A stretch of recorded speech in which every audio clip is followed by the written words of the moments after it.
Ay, di ko gilaki-laki ro. Di ko gilaki-laki. Sa una pa lang ako magkuha sa pagtambag nimo. Hindi ingat ka biyahe ng pagsugal na scupper. Kaya wag gini ayo. Wag kayo makuhang may ihimpluan.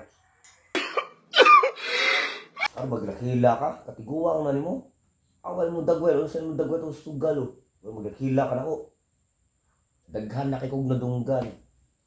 Ako, nagpaano lang ko, nagbungol-bungol lang, pero daghan na yung nadunggan.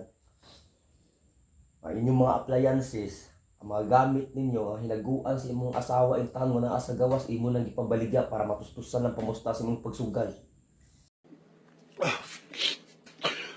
So nalay, intahan ang mabuhat sa imong asawa, muuli diri nga, way nakita sa hinaguan. Imbis malipay nga makita yung hinaguan, baliktad daw, muuli siya diri.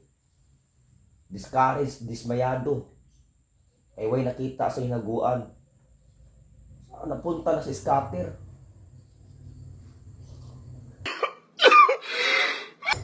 Huna-huna ang tao na kugmaon sa imong anak, tanawa ang imong anak o.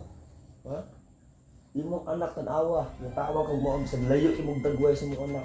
Pero huna ayaw kugmaon, ayaw imong kaugalingon.